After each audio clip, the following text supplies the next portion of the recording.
Mighty number 9! Well, here we are. I honestly didn't think this would be my first review, but well, fuck it, here we go. So, Mighty number 9 came out about a weekish ago at the time of this recording, and yeah, the shitstorm was real. While the problems with the Kickstarter and the launch are well documented, this review won't focus on those aspects. Instead, this review will focus on the game itself, and ask, is Mighty number 9 a spiritual successor? First, let's define a spiritual successor and a clone. A spiritual successor is a type of sequel that is not part of the same world or story as its predecessor, but is nonetheless considered to be a successor because it's made by the same creators, shares common themes, styles, or elements, or most likely both. In other words, it's a sequel in spirit. A clone is typically a work that is very similar to or inspired by a previous game or franchise, typically a derogative term as a sign of lack of originality and creativity, or it can be used as an homage or parody of a franchise. Everybody got that? Good.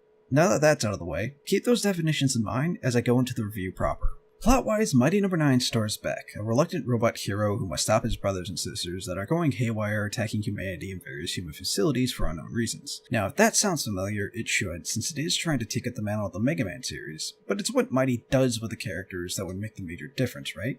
Thankfully, there is a major difference with all the key players. For example, the Dr. Light of the game, named Will White, seems very aloof, but there's a lot more going on with him, as he has a personal beef with his former workplace, Cherrydyne, and a Dr. Blackwell, and is more involved with the reasons of the game than his original inspiration, Dr. Light. Beck is innocent and reluctant to fight, a point that another character brings up, and this shows up early on as well, and in all the boss fights, as he tries to talk his robot brothers and sisters out of their actions before getting to fight. It's a small thing, but it's nice to see and hear the interactions of Beck trying to talk first and fight second, unlike his murderbot ancestors. Call is adorably rollish. Blame the Kickstarter community for that, and has a monotone quirk emphasizing her robot nature. And although she doesn't get a whole lot of screen time, she does get her own level, and this is where most of her characterization comes from. And I will get to that when I talk about level design and gameplay, but it highlights a good potential for the character. Then there are the boss characters themselves, the Mighty Numbers. And personally, this is going to be something that's very hit or miss for each person, as they don't get any significant characterization. You only get a general idea of their personalities after they are beaten, and even then, it's mainly the voice that carries the personality. But before that, there are some interesting things going on with their reasoning during the corruption, but you do get a sense of how they interact with each other during the final stages of the game, as well as some neat interaction on other stages after beating them. Then there's Sonda.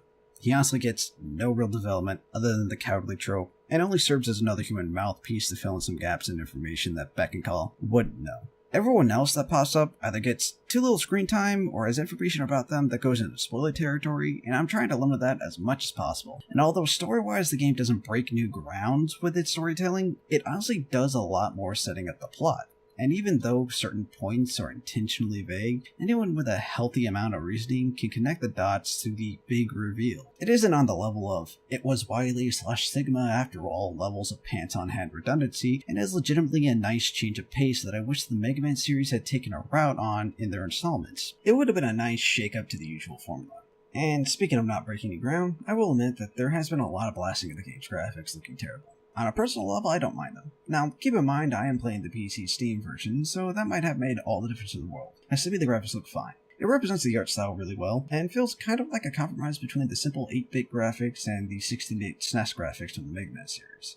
That, of course, means it feels simple, yet detailed enough to know who is who and what's going on. Along with this, Beck's transformations are interesting changes of character model instead of just a typical palette swap, and it's nice to see him take on some characteristics of the robots whose power he absorbs. In terms of the cutscenes, it all works, and it is functional. It's a point I will concede some more work could have been done to make them look a little more interesting. And although the mouths don't move, it didn't bother me as I felt it was a possible homage to old NES era cutscenes where it was a text and a static image. About the only things I could say negatively graphic-wise is that I myself couldn't run the game at high settings. This is because of one of two reasons. One, there's some poor optimization on some of the effects, so once I reach a boss it throttles the shit out of my CPU. Or two, my hardware in my computer is about 8 or 9 years old, but the second I put it on mid settings, the game had little to no problems afterwards. Typically, the problems would occur after I alt-tabbed out of the game, and again, this leads me to believe it was my own hardware desperately telling me to upgrade. Oh, and I know I would never live it down if I didn't mention the explosion effects. Yes, they are definitely not the best part of the game graphically wise. But I will say, the exception being Mighty Number 1. When he puts on his flames, it genuinely looks pretty neat. In fact, his entire battle looks pretty stylish in the flame department, making me believe that the explosion effects only needed a bit of polish to look at least up to par. And as good of a transition point into gameplay this is, I just want to take the moment to talk about music and voice acting before we head into that. Honestly, it probably isn't going to catch most people who listen, and it will feel drab, but as I kept playing it, it honestly grew on me, and the tracks that I just love to listen to is Swallowed Up Innocence. It won't change anyone's mind about the iconic music we all know from the original NES Mega Man games, but honestly, I can't think of a time when playing any Mega Man game while I was focusing that I ever actually listened to the music. Oh sure, now I know the glory of the Wily music from Mega Man 2, but when I was playing it, nah, I couldn't tell you a damn thing about it. It's worth noting that they included an option to change the music to the NES chip tune that might actually change your opinions. No guarantees. Oh, and the voice acting is just fine. A little hokey at parts, but it's solid. Some people have complained about the translation being the reason for the hokiness, but until I see a one-to-one comparison to the literal translation, I won't hold it against the game. Now for the gameplay. This part's going to include a bit of a stage analysis for Pyrogon's stage, so a little bit of a spoiler in that regard. Just like Mega Man, Mighty Number 9 had you controlling Beck, who is able to jump, shoot, dash, and use the powers of the bosses that he has defeated in the game. What makes the gameplay so completely different is the dash properties and the emphasis on the dash absorption mechanic. Yes, the game shakes up the shoot 'em all formula by giving the player the option to dash kill enemies when they become destabilized. Simply destabilize the enemy and dash somewhere close to their vicinity, and Beck will absorb their Zell, instantly killing them and allowing you to progress onward while gaining some bonuses depending on the enemy absorbed. This includes a power upgrade that increases damage to Beck's regular shots, as well as gives it a penetration status, allowing you to hit multiple targets in a line at once, and affects other boss powers in other ways. A shield boost, making you tougher to kill, a speed boost that increases Beck's mobility in all aspects, and a sort of life tank fill-up that you need multiple absorptions to fill. This single mechanic, more than anything, will be the make or break on whether someone likes this game, as even though this is an optional mechanic that isn't necessary to get past the stages, it is an essential one for the bosses. See, bosses in this game are taken care of in a completely different fashion than Mighty's ancestorial routes. That being, you're only able to hit the bosses down to a certain percentage before you dash with them. If you don't, they become impervious to damage and will slowly recover damage dealt over a short period of time.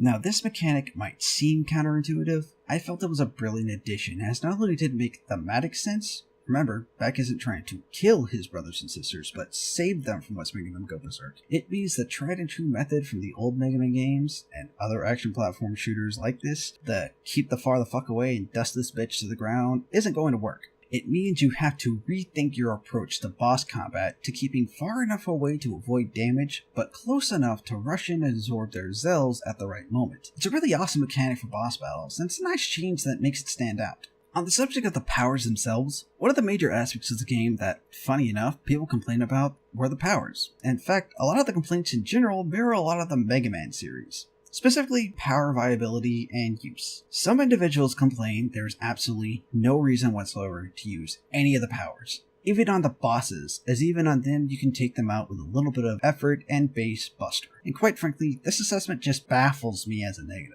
Mainly because you can beat every boss in every Mega Man game, even the X series, with the base buster, with just a little bit of effort and skill. It was one of the interesting aspects of the game in that there was no defining starting stage. You just picked one you thought would be fun or easy, got your ass kicked by the stage and the boss, but kept at it, learning the patterns to pick your shots and win the fight. It's literally no different here, as games like this rely on memorization of both enemy patterns and stage layouts, and boss patterns for the difficulty. Getting back to the point, you can go through the game not using any of the powers, but the only thing I could see doing that for is to add extra challenge. It's kind of like going through the entire X series without using any boss powers whatsoever. Truly, the powers do have various utilities, such as increasing your jump height, slowing your descent, having a spread shot that allows you to hit multiple enemies and dashes toward them at the same time, deflecting bullets, and more. It's up to the players to determine which is more useful to their own playstyle and stage. And in terms of boss encounters, they do have weaknesses, and they absolutely make quick work of them when you use them. Almost to the point where, like any other Mega Man game, it completely makes an absolute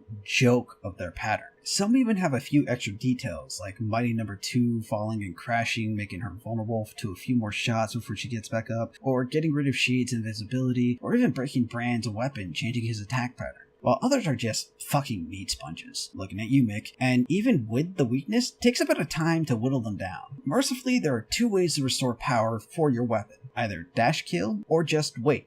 No, really, it's a nice option, so if you don't want to rush through, you can take your time. So despite the dash mechanics, the game doesn't penalize you in any particular way for not using the absorption mechanics through the stage. Really, the only thing that can give the game a negative in terms of mechanics is finding out exactly what the weapons do is medicated through the game TID screen on the main hub, where various tabs inform the player of what mechanics are going on and what special properties of each robot power. It's a clunky addition, but from there you can alter other options in the game, such as the helper bots that give you items if you keep dying in a stage too much, or even set 3 powers into quick button change slots, having a total of 4 powers that are easily and readily available at the push of a button. The problem with that is that any other power you have to manually cycle. And that doesn't sound bad, it's not nearly as smooth as Mega Man X where the L and R button swapped his powers. Instead, you have to select it on a hotbar with L1 and L2 and then press the select button. And in highly tense situations, it can be a bit of a problem. The only thing that helps to mitigate this is the fact that you can customize the order the power sits in so you can streamline as much as you need. And one thing that I'm pretty sure plenty of people might enjoy is that you can change the starting life stock from the default 3 to 9. So players who like Mega Man-like games but suck at them,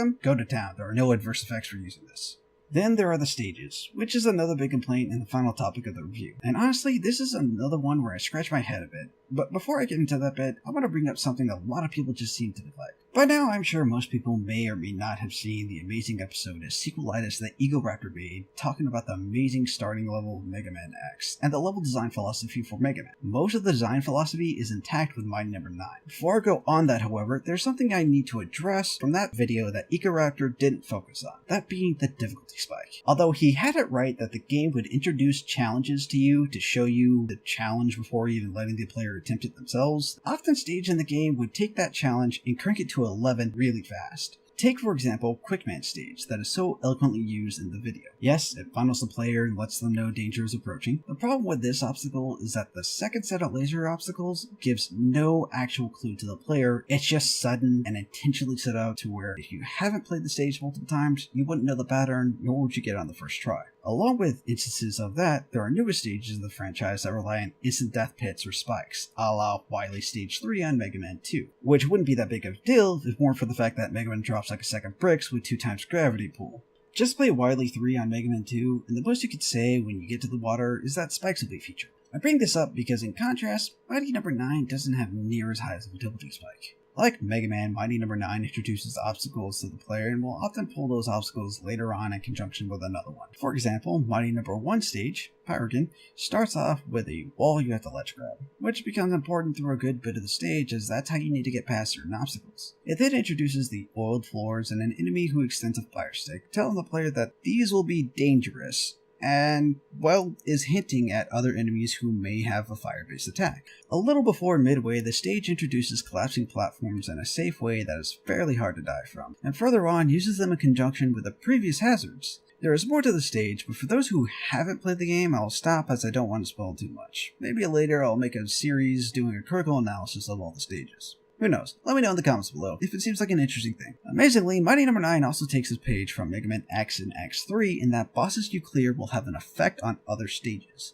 In fact, one of the neater aspects of the game is that because Beck is curing and saving his brother and sisters, they are helping in the operation to fix what's going on. Now, typically before picking a stage, you get either a start or explain button, but when one of the mighties is beaten, an advice button will appear on one of the stage selections. This has 3 effects. 1, it will give you a brief message from one of the mighties telling you about what the major gimmick of the stage is. 2, it will give you a hint on what the stage boss weaknesses is, i.e. for Mighty No. 2 stage, Pyrokin gives you the advice. And 3, it will have them show up and affect the stage in some way. To go back to Mighty No. 2, Pyrokin will show up in the stage and tell you he is heading ahead to fix the waterworks. At first it seems useless, but once you get to just before the boss, Pyrokin pops up and melts the ice. Now if you hadn't beat Pyrokin first, going into the boss battle the entire room would be frozen, making the boss higher in difficulty, as you would have to compete with Mighty No. 2 and Bad Traction. But with Mighty No. 1 beaten and the ice melted, well, that becomes a much more manageable boss fight as you only have to worry about the boss herself and not sliding all over the place like a pinball. For every stage, a Mighty can come in and affect it, some in more ways than others, and sometimes you wouldn't be able to tell how unless you played the stage without them. But it's a neat expansion on an old idea.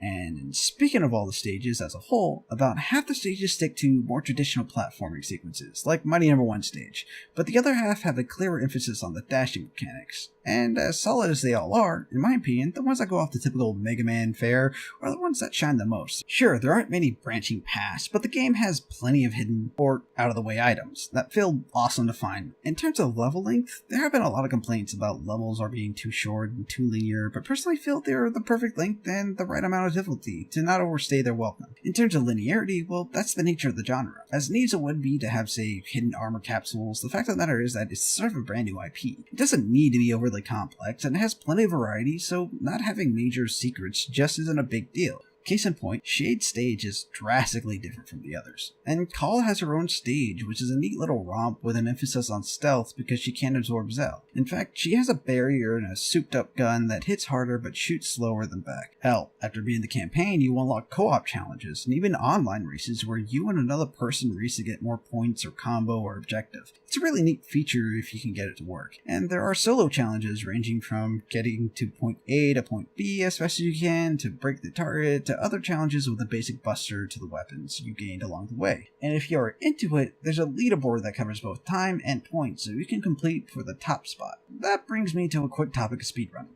Honestly, there's no real incentive to speedrun in this game. There are no real benefits, and really the whole thing seems more for bragging rights than anything else. I mean, it's another way for the game to get people to get good. It doesn't actually impact playthroughs. Before my final thoughts, I do want to mention the raid DLC. I got it free since I backed the campaign, and it adds an extra stage to the game where you go against Ray, who is this game's stand-in for Base, Proto Man, and Zero. She has a neat design reminding me of Base and Get Robo, but after defeating her, you unlock her as a playable character. And although she has her own opening, gameplay-wise, she relies heavily on dash mechanics, and is kind of a glass cannon, as her health continuously drains unless she absorbs Zell. Her dash acts as an attack, as well as she gets her own version of the mighty weapons, and the gameplay mechanic changes the entire vibe of the stages. So, getting that will give you a little more bang for your buck.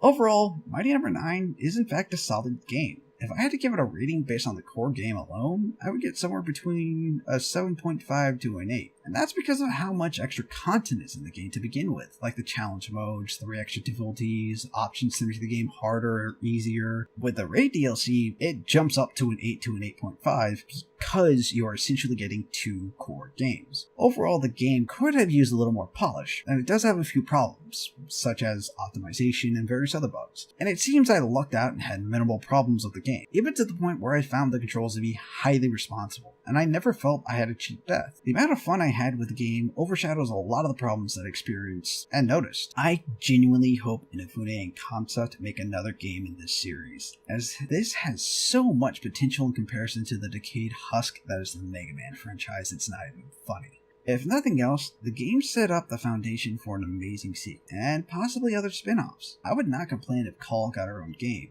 So, to go back to the question I first posed, is Mighty No. 9 a spiritual successor to the Mega Man franchise? If you haven't guessed by now, my answer is a definitive yes. But for everybody else, it's going to be something that they're going to have to critically think about to find the right answer to. Hopefully I brought up some points not considered, and maybe I changed some viewpoints on how bad the game really is.